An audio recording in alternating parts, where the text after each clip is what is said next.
Entrando aqui alguns minutinhos antes para ir acertando os pontos para essa live, né? E ver quem vai entrando.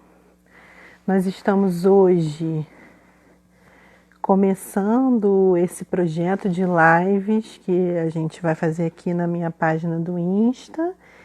E começando com o pé direito, com o pé direitíssimo, vamos falar sobre um tema muito importante, que é o enfrentamento à violência contra a mulher, com uma profissional super gabaritada que trabalha com isso e vai começar agora uma pesquisa falando sobre isso.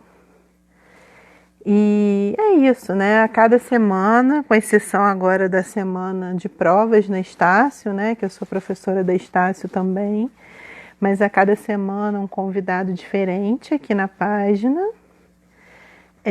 Espero que vocês gostem.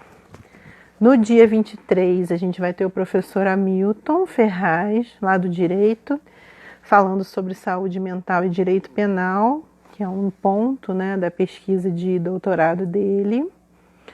No dia 30, nós vamos ter a professora Brenda Sacernelli falando sobre identidade e gênero, que também é um aspecto da pesquisa dela, de doutorado. Na semana seguinte, né, na primeira semana de julho, ainda vou lançar as datas e a divulgação. Nós vamos ter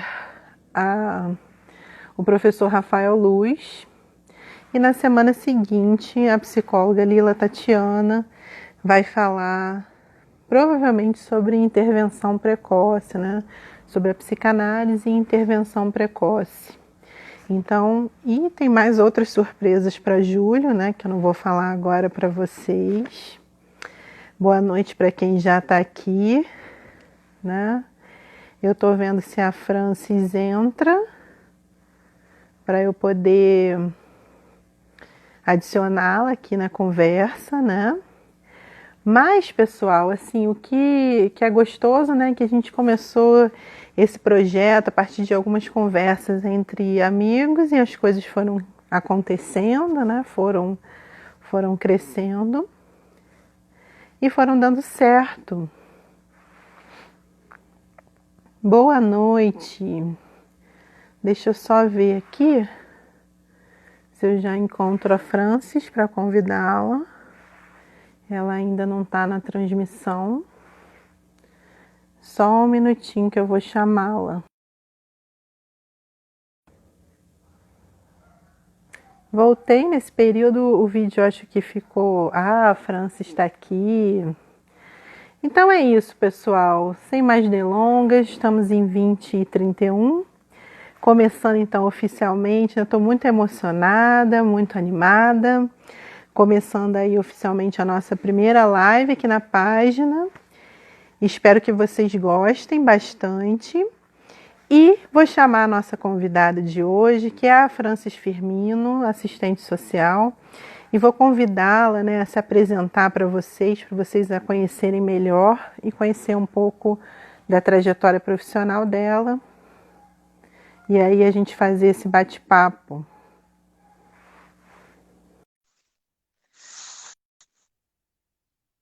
Venha para cá, Francis, querida. Oi, Olá, Francis, boa noite. boa noite. Eu ainda não consegui ainda me adaptar a essas tecnologias.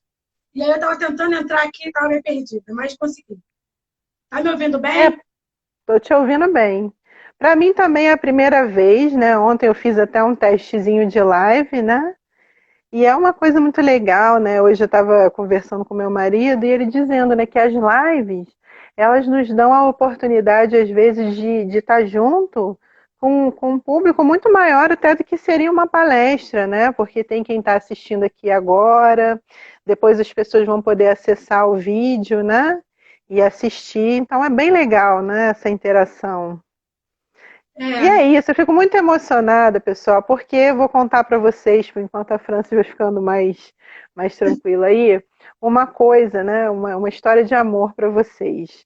Eu, ano passado, né, me submeti a uma seleção de mestrado lá no IPUB, né, no UFRJ, e, assim, descobri que não é mole passar por uma seleção de mestrado, né, Francis?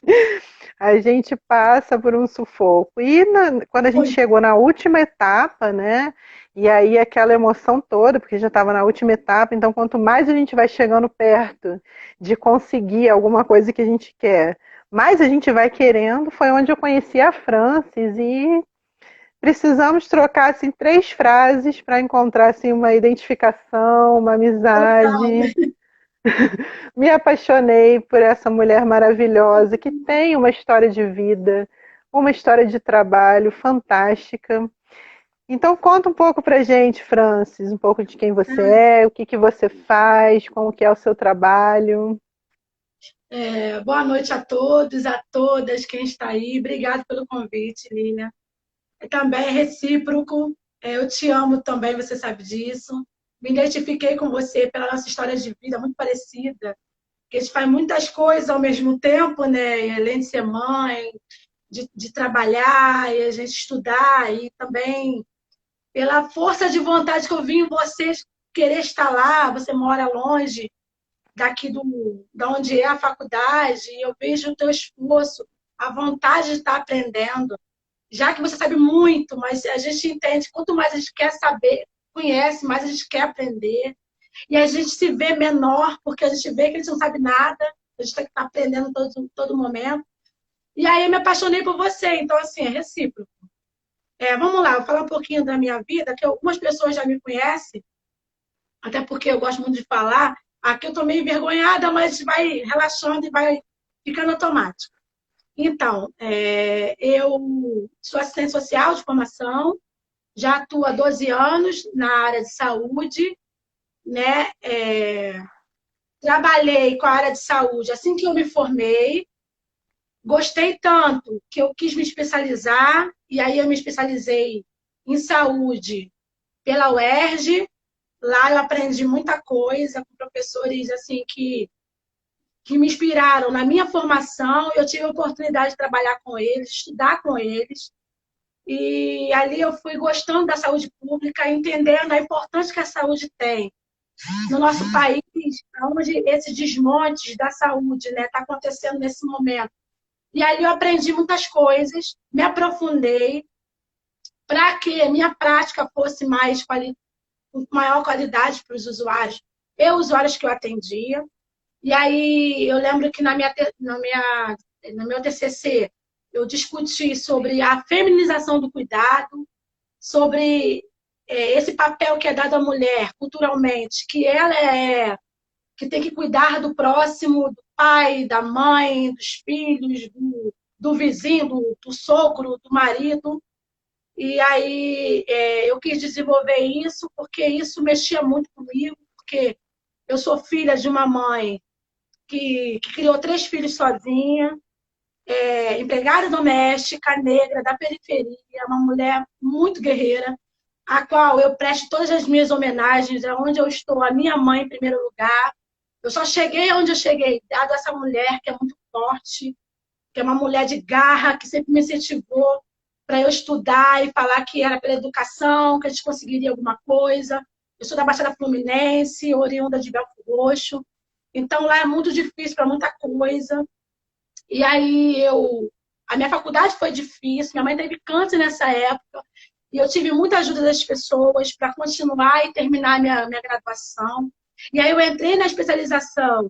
Também tive muitas amigas que eu construí na área do serviço social, pessoas amadas, pessoas maravilhosas, me ajudaram muito, me ajudam até hoje.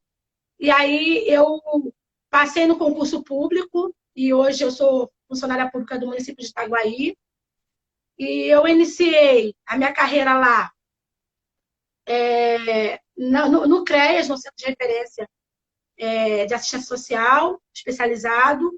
E aí fiquei pouco tempo, saí, fui para a saúde mental, fiquei lá por um período de 3 anos e retornei para assistência devido a essa necessidade da demanda da mulher vítima de violência.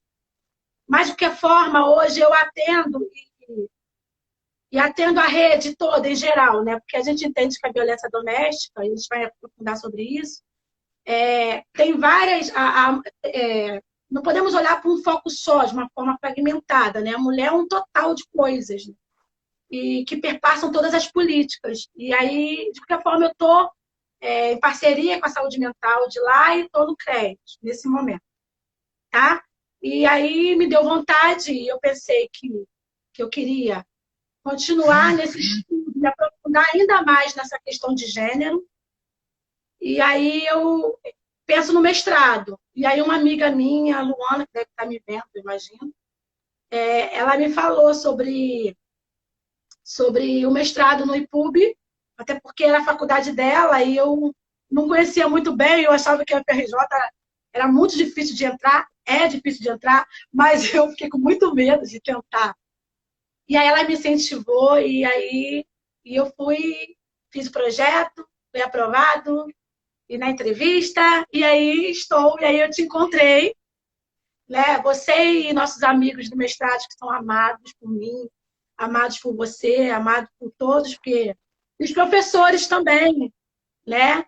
A minha orientadora Daniela, que é uma fofa, que é maravilhosa, e é isso. E aí eu vou discutir sobre a rede de enfrentamento à violência doméstica no município de Itaguaí, que é um município do qual eu sou concursada, e tem um trabalho fixo, acho que dá para desenvolver um trabalho ao longo prazo, né? Então, eu vou pesquisar sobre essas mulheres da rede e como são as políticas que são elaboradas e são efetivadas nesse município, em contrapartida na luta, né, do enfrentamento e da diminuição da violência doméstica. É isso. Eu sou mãe, sou esposa, sou amiga, é isso. Ah, peraí. Estou graduando, estou fazendo ainda a faculdade de administração pública pelo CEDERJ, né, pela UF, e estou estudando. É isso, porque eu acho que eu tenho que me aprimorar nessa área de administração pública, eu acho que tenho que entender. Se eu quero estudar sobre políticas públicas, eu acho que eu tenho que entender, né, como a administração se faz nesse meio das políticas públicas, para contribuir melhor para o meu trabalho. É isso. Que trajetória, hein, Francis? O seu dia deve ter umas 50 horas, né, para dar conta de tudo isso. Um mestrado, uma graduação, né, e um trabalho dessa proporção. E eu queria, assim, entender, assim, com você, como é que funciona, né, esse trabalho, né, no sistema público do enfrentamento à violência, né, qual o suporte, né, que é dado, né, pelo dispositivo que você trabalha, se as mulheres têm procurado mais, se não têm, como que é essa dinâmica? Eu estava aqui pensando, né, que o que é ideal e o que é real, né? Eu acho que a gente tem que fazer esse parâmetro aí, né? O que é o ideal pela política de enfrentamento à violência, que teve um pacto nacional, onde os municípios e estados tinham que propor políticas públicas de enfrentamento à violência, e aí fomentar discussões, trazer à luz essa mazela que percorre, que nos persegue ao longo de uma história, né, do feminino, né, essa violência que é causada. Discutir violência doméstica hoje, antes de entrar no que você me perguntou, a gente não pode esquecer da luta desse movimento feminista, desse movimento que foi antes da gente, de mulheres que se entregaram para morrer, de mulheres que foram assassinadas, de mulheres que foram desacreditadas quando elas lutaram pelos seus direitos. Então, o que eu faço agora não é nada. É o reflexo dessa luta dessas mulheres que aqui eu entrego assim, toda a minha força vital de mulher para reforçar e valorizar essa luta antes de mim, né? E aí, esse pacto que foi feito, né, pela um pacto nacional, e aí isso reflete nos municípios e nos estados, que tinha que fomentar e criar centros de referências para a mulher, delegacias especializadas, casas, lares, abrigos para apoiar essas mulheres em situação eminente de morte, né? Então, esses serviços, que são esses centros de referência, no caso em Itaguaí, aí eu vou falar por Itaguaí, que é a minha realidade, lá ainda não existe esse centro de enfrentamento, esse centro específico, especializado em atendimento à mulher. Lá tem o CREAS, que é o Centro Especializado de Referência da Assistência Social, e esse centro atende essa demanda. Esse centro de referência, ele atende outras demandas. Criança em situação de violência, em violação de direito, também idosos, pessoa com deficiência, todas as pessoas que estão em situação de vulnerabilidade social, inclusive mulheres, tá? Então, aí pela minha demanda, especificamente de mulher vítima, ainda precisa, acho que, de um olhar dos gestores e da classe política lá municipal para olhar com carinho mais, porque às vezes ainda encontro barreiras em situação de um lugar melhor para atender essas mulheres. Eu preciso de um lugar que elas se sintam seguras, protegidas, e que também não só proteja ela, mas também proteja a mim enquanto técnica. Porque o atendimento de mulher vítima, ele é muito, ele tem uma especificidade que é próprio desse atendimento. Por exemplo, são mulheres atendendo outras, né? Então, do mesmo jeito que ela está sujeita a ter uma retaliação do agressor, também posso ter. Então, tudo tem que ser muito sigiloso, protegido. Por exemplo, um contato telefônico com essa mulher, eu não posso fazer de uma forma aberta, como eu faria, por exemplo, uma mãe com a questão de violência com a criança, por exemplo. Claro, tudo precisa do sigilo, mas com essa mulher, se eu precisar de abrigar essa mulher numa situação de urgência, esse agressor não pode saber nunca que ela foi atendida por mim, aonde é o centro de referência que ela está sendo atendida, porque se eu precisar ter que deslocar ela da casa dela, ajudá-la a sair de casa, eu tenho que me resguardar, porque esse agressor pode me procurar e me forçar a falar onde essa mulher está.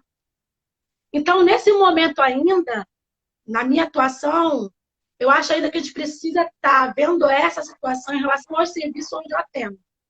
É uma crítica que eu faço, que é uma crítica construtiva, que eu, em nenhum momento, adoro o que eu faço, amo o meu trabalho, mas, assim, mais, eu penso no benefício dessa mulher, entendeu? Eu penso na segurança dela, acima da minha. Eu vou lá, vou atendê-la e vou embora para casa. Essa mulher, ela é munícipe, ela mora no município.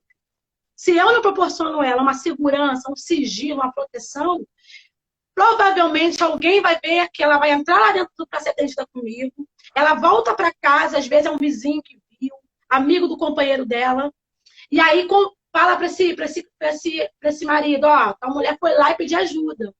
Então eu boto essa mulher em risco, eu exponho essa mulher para a população, né? E é uma discussão que eu tenho, e não é só eu, todo o movimento de atendimento à mulher, todas essas pessoas que são engajadas na política, também tem a mesma fala.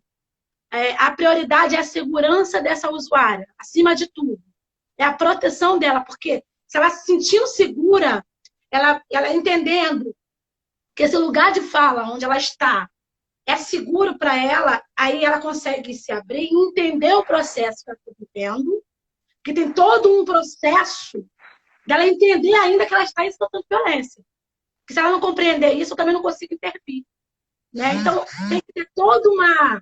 Ela tem que se sentir segura comigo, tem que ter uma questão de vínculo muito forte. Se essa mulher não se vincular a mim, de qualquer forma, seja ela emocional, ela olhar para mim e se sentir segura, eu não consigo trabalhar com essa mulher e dar segurança a ela, a certeza de que, olha, você vai conseguir esperar isso, você vai conseguir sair disso. E eu estou aqui para te ajudar. Eu estou aqui.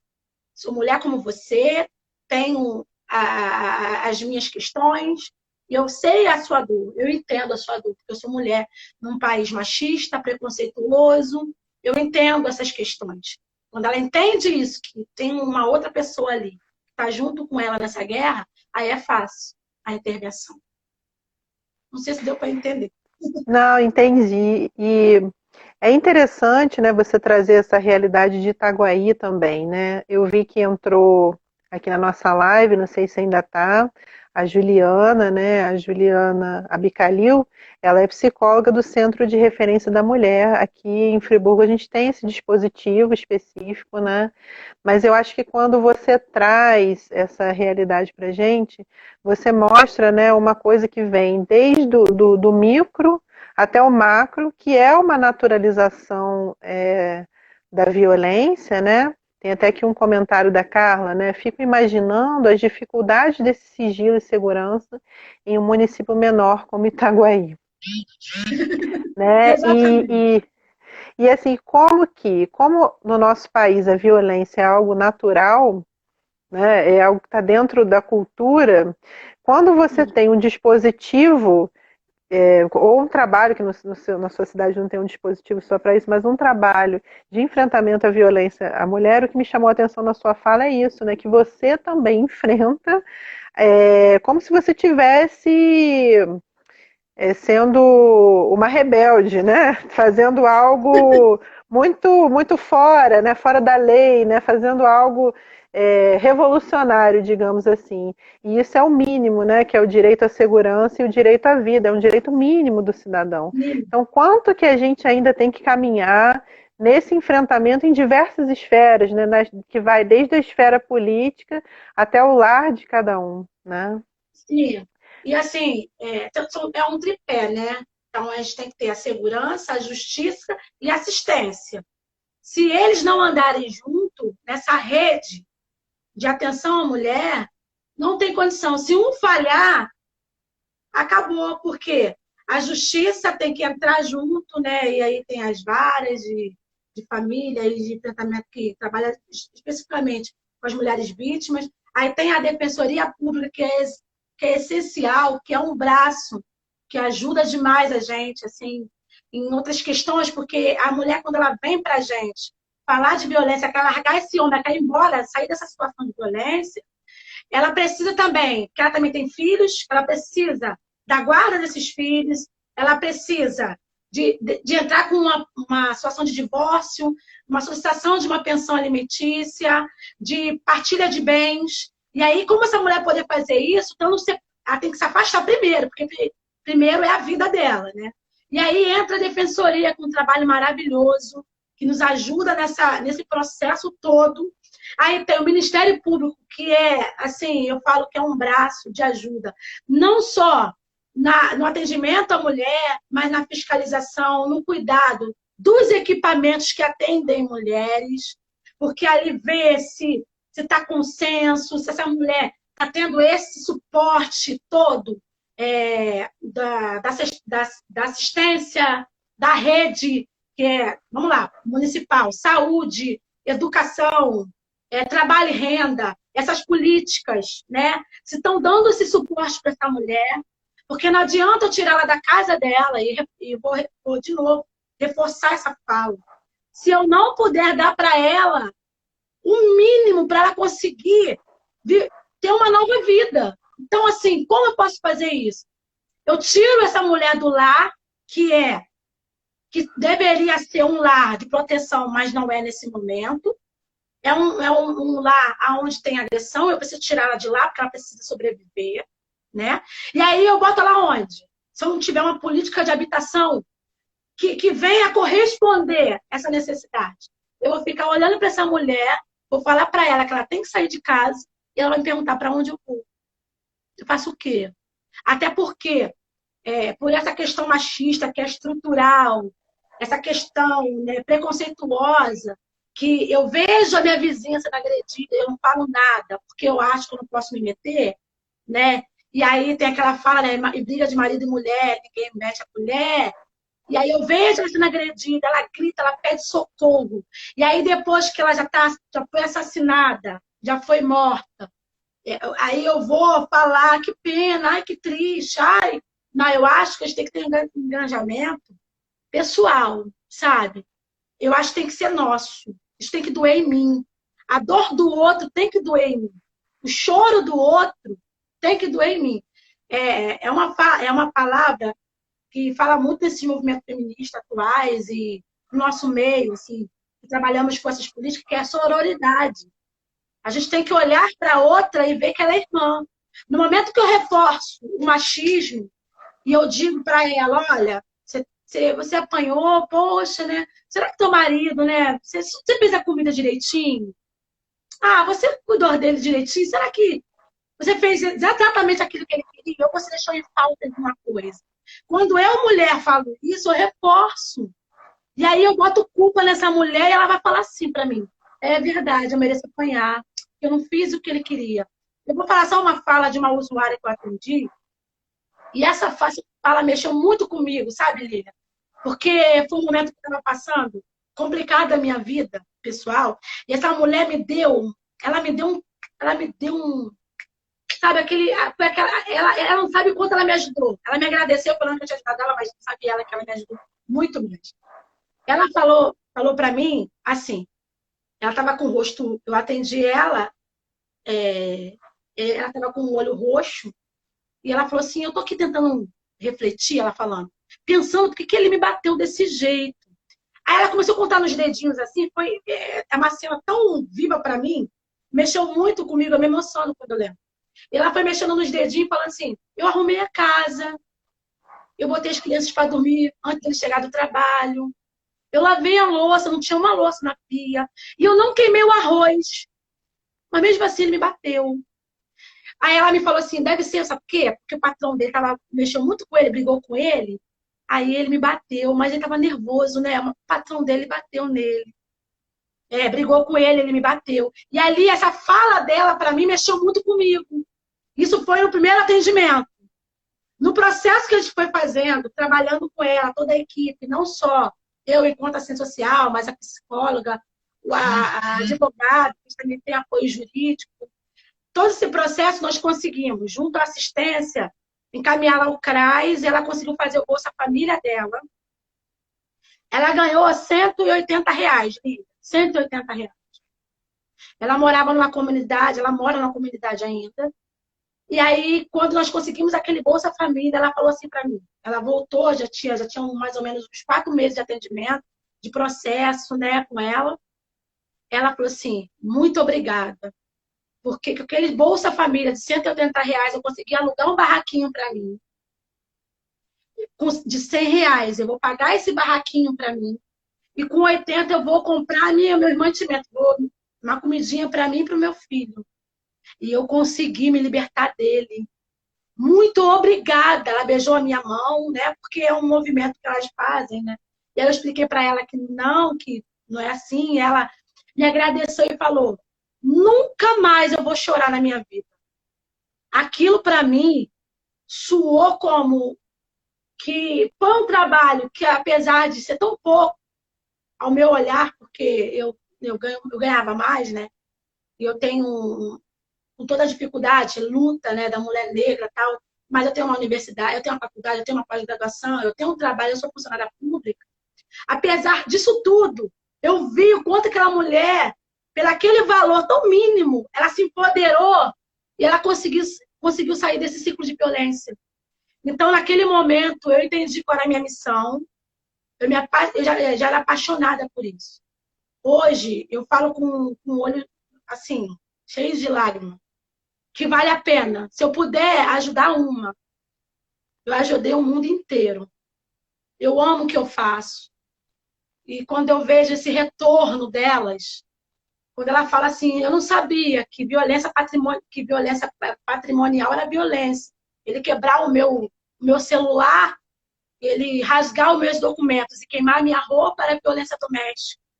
Eu não sabia que me chamar de burra, me chamar de feia, de macaca, era violência moral e verbal. Eu não sabia que eu negar sexo e mesmo assim ele me forçar a fazer sexo com ele, mesmo ele sendo meu marido, e ele forçar era violência sexual. Eu não sabia. Então, quando essa mulher consegue trazer essa consciência, entender esse lugar que ela está, ela consegue entender que há vida após a violência, sabe? Isso para mim é tudo. É isso. Tô vendo aqui, Francis, enquanto você falava, né, e eu fiquei muitíssimo emocionada com o seu relato, as mensagens dos colegas, né, que tiveram a oportunidade de trabalhar com você e ver né, acho que você foi vendo passar essas mensagens, o orgulho que eles têm. Fica estranho meu olho que eu tô com esse filtro, por isso que o orgulho que eles têm de trabalhar com você. E o que me chamou muita atenção no seu relato foi você dar ênfase para esses R$ 180, né? Que com certeza não foi o dinheiro, né? Foi você poder mostrar que existe essa possibilidade. E aí a pessoa, olhando o mundo de outra forma, criou uma energia e a possibilidade e pôde construir, né, uma nova visão, porque ela não sabia nem o que era violência, ela achava que ela podia viver aquilo, né, que existia um motivo para apanhar. E realmente você colocou dois pontos, né, desde o início da sua fala. A primeira coisa que algumas pessoas, quando sofrem violência, ao invés de serem perguntadas o que aconteceu, perguntam o que você fez, né? E a pessoa que está tão acostumada com essa relação abusiva, ela acha natural sofrer o abuso, né? Ela acha que ela merece, de alguma forma, aquele abuso. E Você assim, acha? Pode sim, pode falar. falar. Não, pode falar, pode falar. Depois eu faço essa pergunta. Pode Ah, falar. tá. Por que que eu tô te interrompi, desculpa. Sobre relacionamento abusivo. Eu faço palestras voluntárias para escolas de ensino médio, né? Ensino fundamental, ensino médio, porque cada vez mais cedo se inicia as mulheres, as meninas, né? Se iniciam a vida sexual amorosa muito cedo. E a gente entende que tem um movimento de depreciação dessa menina, né? E aí eu não vou muito entrar nesse parâmetro, tem muita coisa, mas. Então eu faço essas palestras nas escolas. É uma conversa, na verdade, com esses adolescentes e jovens. E a gente percebe que isso acontece, o relacionamento abusivo é muito cedo. Assim. As meninas com 13 anos já estão num relacionamento abusivo. E aí, quando eu falo com elas, né, na linguagem delas, ó, o cara que quer sair, você sai para night, e aí o cara fala para você que tem que sair com a roupa que ele quer, usar o cabelo que ele quer, ou se você sai sem ele, tem que sair com os amigos que ele escolhe para você, ou você está em um lugar e ele quer saber se você está ali mesmo, ele pede para você botar lá né, na videochamada para saber se você está lá mesmo. Isso é um controle. Isso é um controle de você enquanto menina, enquanto mulher, né? Acho que ninguém tem o direito de dominar sobre sua vida, de controlar aonde você vai, com qual roupa você vai vestir e qual é a sua rede social de amigos. Né? E aí, quando eu converso isso, elas ficam, é mesmo? Eu não sabia que isso era abusivo, que isso era violência. Isso é um tipo de violência, sim. E eu falei para elas, né, que isso é assim. Depois começa pega no braço, puxa o cabelo, né?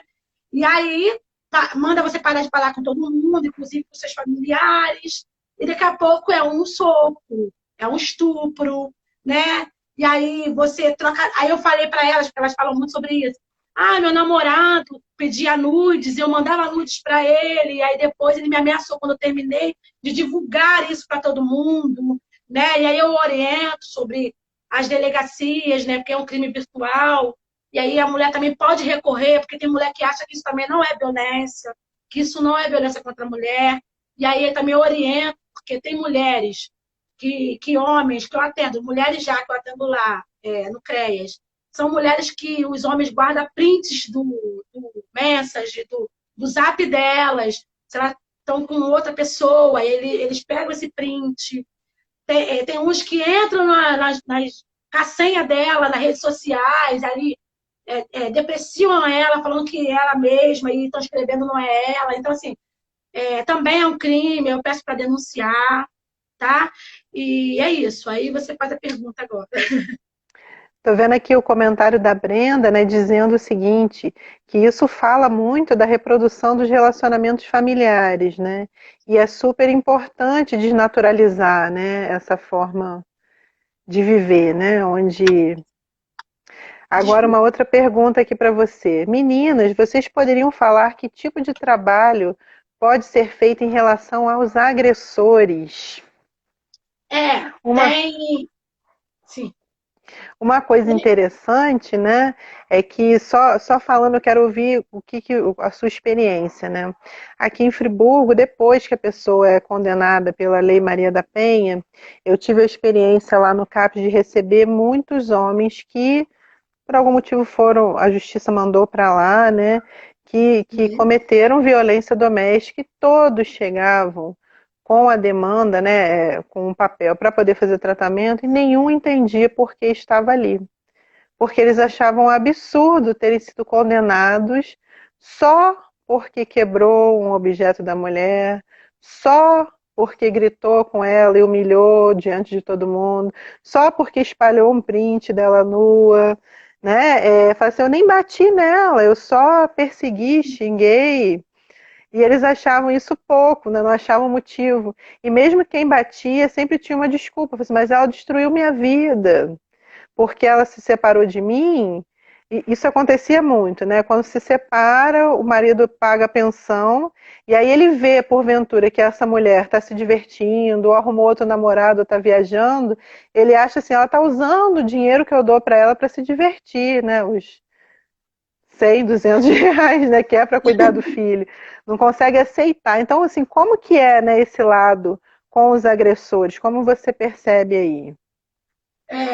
O atendimento dos agressores, por exemplo, lá a gente não atende agressor no sentido que a gente está na questão da violação do direito da mulher, né? É uma demanda da Uhum. mulher vítima de violência. Os agressores, como quando a gente aciona, né? E a Lei Maria da Penha, e aí existe essa questão da medida protetiva, né? Esse agressor é chamado na questão da justiça, né?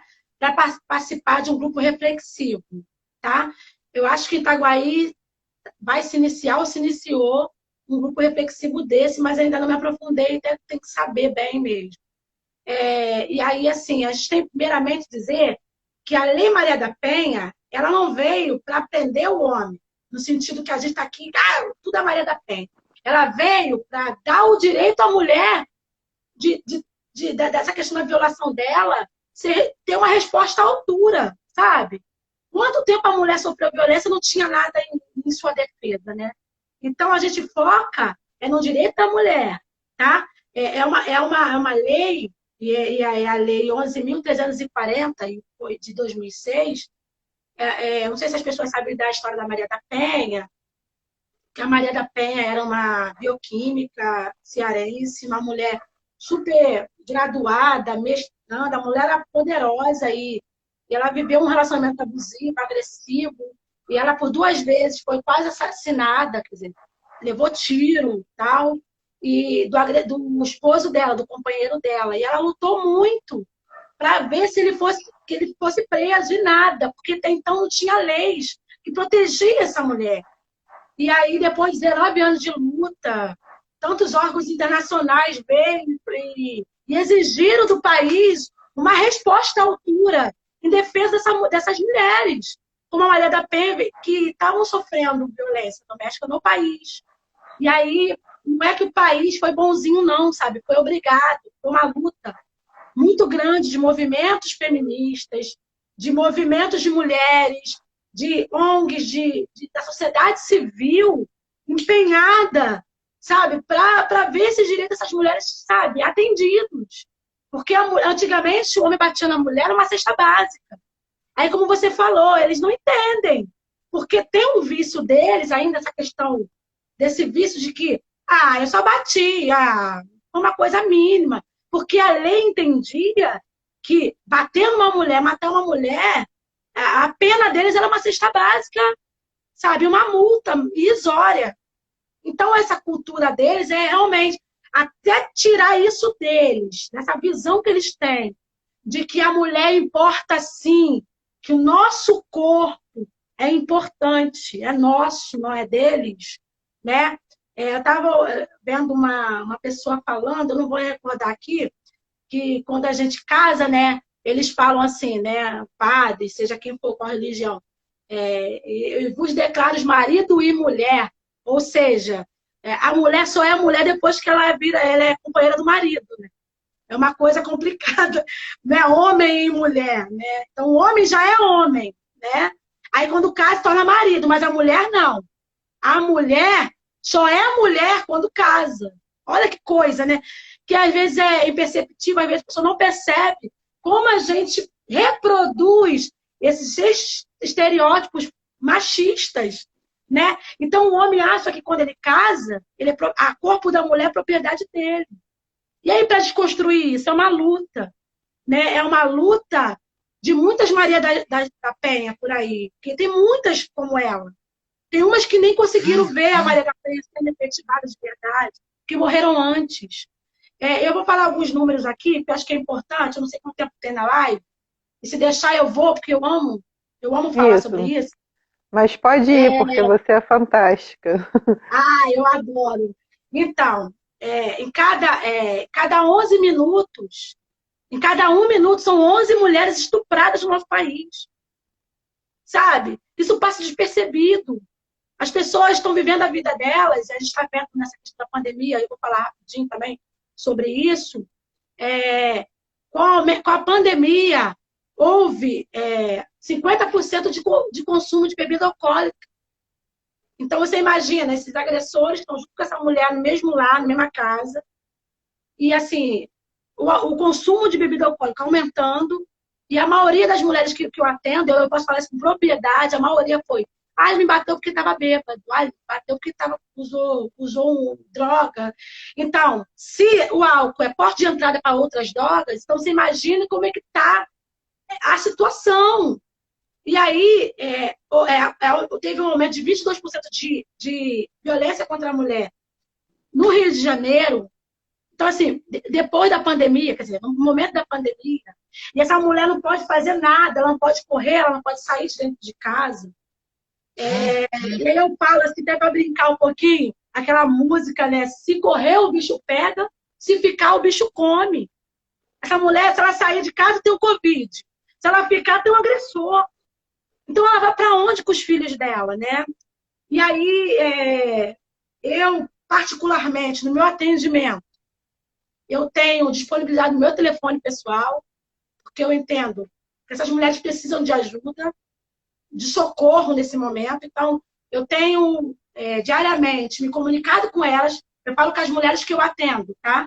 Por causa da pandemia, a comunicação está muito difícil. Então, as mulheres que eu já atendi e estão ainda na presença do agressor, ainda moram junto com o agressor, eu converso, a gente conversa, bate papo, troca. Às vezes elas estão angustiadas, me procuram no Zap 1 da manhã, 2 da manhã, 3 da manhã, que é o horário que eles estão dormindo e ela pode se comunicar comigo. E ali eu deixo meu telefone ligado, porque caso elas precisam correr, sair de casa na calada da noite, da madrugada, eu posso de alguma forma acionar os serviços para estar ajudando essa mulher. Então, assim, a minha contribuição enquanto técnica, comprometida com essa política e comprometida com essas mulheres, é que eu posso contribuir nesse momento. E aí eu oriento sobre o Disque Mulher, que é 180, qualquer coisa para orientação, saber aonde que eu posso buscar ajuda. O 180, ele tem lá as atendentes que vão orientar essa mulher aonde pedir ajuda, os centros de referência, as delegacias mais perto da casa dela, da residência, as casas-abrigos, lá tem essa referência. Se caso a agressão acontece agora, nesse momento, exatamente nesse momento, ela não tem tempo, é 190, ligar para a polícia. Ela liga para a polícia e fala: eu estou sendo agredida, eu preciso de ajuda. Tanto a mulher agredida, quanto os vizinhos que estão ouvindo aquela mulher gritar, pedir socorro, pelo amor de Deus. E aí a gente faz aquele ouvidinho que não está ouvindo nada, aumenta a televisão no último volume para não escutar. Ou então tem aquela fala: essa aí gosta. Ela já apanhou várias vezes. Essa mulher precisa de ajuda. Mesmo que ela apanhou 2, 3 vezes, se ela voltou novamente para o agressor, a gente tem que ter um olhar de carinho, de compreensão. Lília, tem mulheres dependentes desse homem emocionalmente. Elas não conseguem se ver separada desse homem. É uma questão muito assim de dependência ao ponto dessa mulher não conseguir comer, essa mulher não conseguir fazer nada sem esse homem estar ali junto com ela. Então não é fácil a mulher quebrar esses vínculos que foram formados através do medo, através de uma violência psicológica. Ó, você vai me largar? Teu pai não gosta de você, sua mãe não gosta de você, você vai passar fome. Olha, mesmo eu te batendo, a única pessoa que te ama sou eu, te aguento. Você não é bonita. Então, eu sou o único que te suporto. Então, essa mulher, ela não consegue largar. Não vai ser simples de um lado. Então, às vezes, ela volta, até sai dele, consegue. Só que aí ela não tem apoio da mãe, ela não tem apoio do pai, ela não tem apoio da família, ela volta de novo. E assim vai. E aí, então, a gente tem que ter esse olhar de carinho e de compreensão. Se for 10 vezes que ela precisar de ajuda, eu vou ajudá-la 10 vezes. Até um dia ela entender e ela conseguir se empoderar e ter sua autonomia. É isso. É, mas é isso mesmo, né? É necessário. É muito forte, amiga. É muito forte porque a gente está vendo tantas mulheres morrendo, sabe? E aí eu aplaudo todo o movimento de mulheres nesse momento que está botando isso na mídia, sabe? Tem mulheres morrendo, sim. Tem mulheres que estão dentro de casa, na quarentena, sofrendo agressão, sim.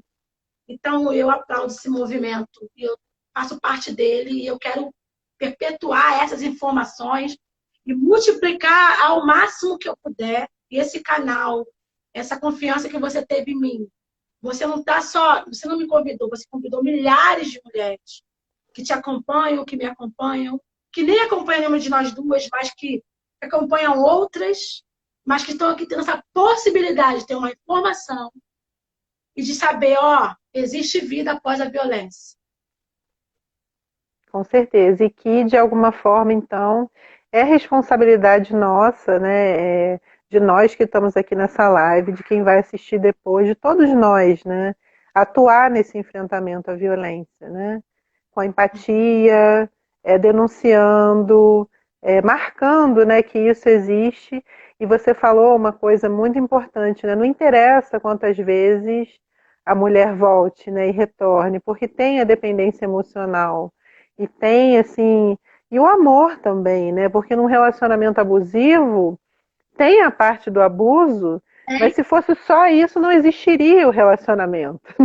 A pessoa não estaria, ninguém, né? A pessoa não estaria naquele relacionamento. Tem toda uma parte de outras coisas boas que acontecem no caminho que acabam se tornando muito difícil para aquela pessoa abrir mão.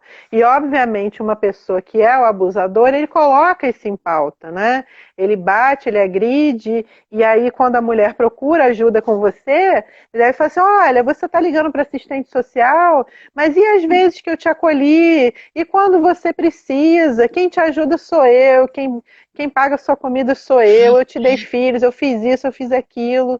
Então é muito comum, né, nessa dinâmica do abusador, ele não é só um monstro, né? Ele é Não, aquela pessoa que você ama, e é isso que é mais difícil.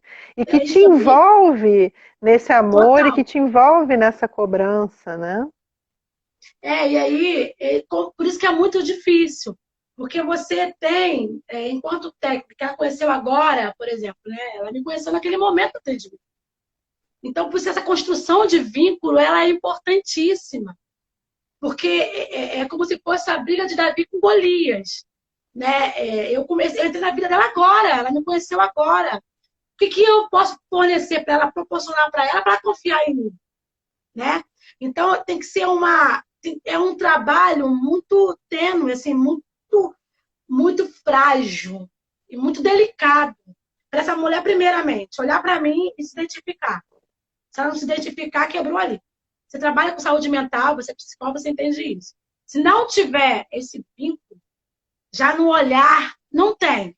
Esse relacionamento profissional, usuário, não se estabelece. Então, eu tenho que medir minhas palavras, como falar, como acolhê-la de um jeito que eu possa não assustá-la também, né? E aos poucos. É um caminho que tem que ter todo pensado e preparado e pronto.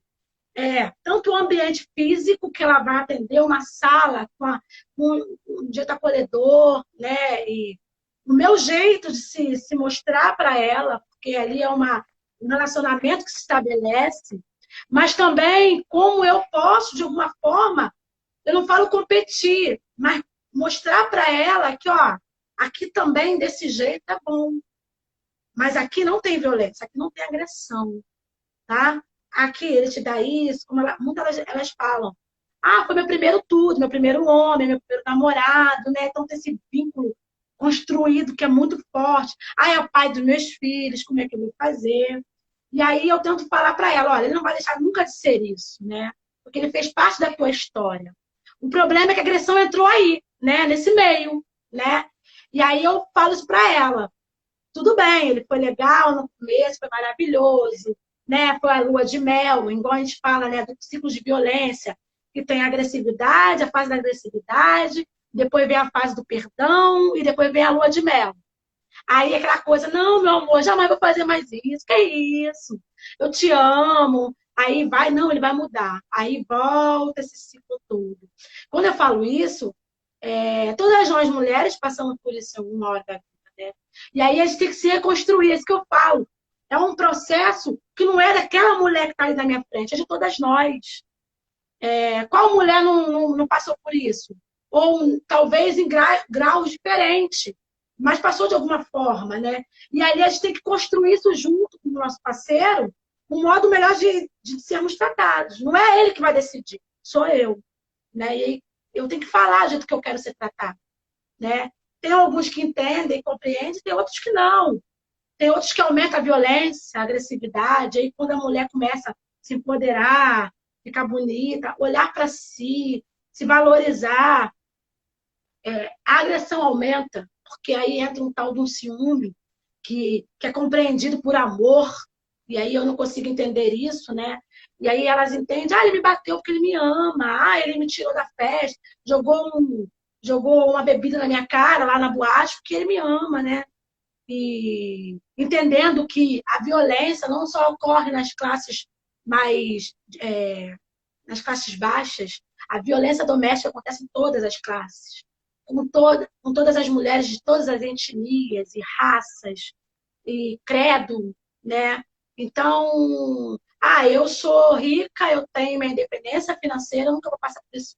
Pelo contrário, talvez a mulher com a classe mais baixa, ou que precisa das políticas públicas, por exemplo, do governo, talvez vá até o centro de referência na busca por uma cesta básica, por exemplo. Eu tenho amigas aqui, deve estar nessa live, que entende que atende outros equipamentos, essa mulher vai, às vezes, só procurar uma cesta básica, pedir para ser incluída no Bolsa Família. E ali, com a equipe técnica, uma equipe técnica bem preparada, um olhar bem delicado para essa vertente, para esse tipo de situação, um ouvido bem aguçado para entender nas entrelinhas, né? Para ouvir essa mulher mais profundamente, ele entende na fala dela que ela está sofrendo violência. E aí, a porta de entrada dela foi uma questão de Bolsa Família, de orientação para os filhos, por exemplo, na educação. Ela vai lá na secretaria falar que o filho, meu filho tá violento, tá nervoso. E aí essa diretora convida essa mulher para ir lá, essa mãe dessa criança, e aí numa conversa descobre que a criança está refletindo o que está visualizando dentro de casa. Como reflexo, então a criança está com violência dentro de casa e reflete na escola. E aí essa educadora tem que entender qual é a política, quais são as redes de enfrentamento, de entender que essa mulher precisa de ajuda. E ali foi a porta de entrada dela para ela conseguir sair disso. Então, vai aqui um pedido a todos os profissionais que estão nessa live e que estão vendo e que querem se aprofundar nessa área, vale a pena. Porque só vai agregar o que você já faz. Porque todas as outras políticas perpassam a questão da violência, né? Então, seja ela na criança, seja ela na mulher, seja ela no idoso. Tem mulheres idosas que sofrem violência. Então, eu acho que a gente podia, eu acho que agregar mais gente. Então, eu convido vocês que trabalham em outras áreas, que não sejam essa, a entender o que é violência, a entender os tipos de violência e as redes de enfrentamento, né? Como ajudar. E os números que são importantes. Só para finalizar aqui rapidinho, fora o 190, mais 180, nós temos na delegacia, a mulher que não tem condição de sair de casa, nesse momento correndo, se a mulher tem um celular, tem um mínimo de internet que ela pode fazer uma denúncia online. Entendeu? Fazer um boletim de ocorrência online. Só ir lá no Google, botar boletim de ocorrência online. Aparece lá e ela faz esse registro, tá? E nós temos também, quando a mulher faz essa denúncia e gera a medida protetiva, nós temos o programa Patrulha Maria da Penha, que também é outro, que é um braço da Polícia Militar que ajuda a gente quando o agressor não respeita a medida protetiva, que a medida protetiva ela determina o afastamento desse agressor do lar, né? E também o afastamento dessa vítima. Então, ele não pode chegar perto dessa vítima. Então, a Patrulha Maria da Penha vem também ajudar, só que vai depender do município onde ela mora. Então, por exemplo, ela entra no Google e bota Patrulha Maria da Penha do Rio de Janeiro. Ela vai ver lá o número que ela pode entrar em contato. Ou de Itaguaí. A de Itaguaí tem número. Aí, sei lá, de outros municípios. Belford Roxo, onde eu atuei, trabalhei muito tempo e morei muito tempo. Também tem. Em alguns municípios, como Belford Roxo, tem centros de referência para mulher. Caxias tem, no Rio tem. Mas tem outros que não tem. Então, os centros de referência, os CREAs, tá? Ou os CRAs, que às vezes os CRAs estão dentro dos territórios, então é mais próximo dessa vítima. Então ela vai até o CRAS, pede socorro à equipe técnica, que automaticamente essa equipe vai entrar em contato com algum técnico responsável por essa demanda, tá? Tá ótimo. Ai, ai. Como eu sou Muito bom! apaixonada por você, mulher. Você não faz ideia. E assistir e ouvindo aqui um pouco do seu trabalho, eu fico mais apaixonada ainda. Muito obrigada pelas informações. Essa live vai ficar gravada para que outras pessoas possam acessar essas informações tão importantes que você trouxe, né, de como buscar ajuda. Eu acho que é um início. Penso que depois a gente pode ter mais momentos, né, de conversa, porque esse tema não se esgota, né? Não. E olhando aqui você, né, eu queria também dizer uma coisa nessa despedida, né, o orgulho que eu tenho em você, porque você em si já é uma representatividade importante como pessoa, né? Primeiro que você é a imagem de tudo que é bom no Rio de Janeiro, né? É o Rio de Janeiro em pessoa, a alegria, né? Quando eu te conheci, eu vi isso. Segundo, porque a gente tem que falar, né, ainda mais nesse momento que a gente tem vivido, né, você é a única pessoa negra do nosso mestrado, né, a única mulher negra do nosso mestrado. A gente tem, né, muitos pesquisadores, geralmente agora está aumentando, né, cada vez mais as mulheres estão tomando aí espaços na sociedade, mas a gente sabe que no passado eram muitos homens, né, engravatados ou com um perfil, e você é a cara, né? Você é a voz e a cara do futuro, né? Do que a gente espera num país que tem mais de 50% da população negra, que essa população possa chegar e ter, né, o nível de estudo que você tem, possa contribuir para a sociedade. Então, assim, eu não deixo de lembrar isso, né? O dia que eu te conheci, a primeira coisa que eu fiz quando eu voltei, né, do dia que eu te conheci, foi assim, nossa, eu conheci uma mulher fantástica, quero para minha vida sempre perto, porque é de uma beleza, é de uma cultura, é de uma sensibilidade, de um estudo assim que só dá muito orgulho. É importante a gente falar isso para quem está assistindo. Cadê, né, na nossa sociedade a voz, né, e a vez das mulheres, né, nos espaços, porque isso também é enfrentamento de violência. Do momento em que você ganha voz e que você ganha espaço numa academia, né, para fazer a sua pesquisa sobre a violência.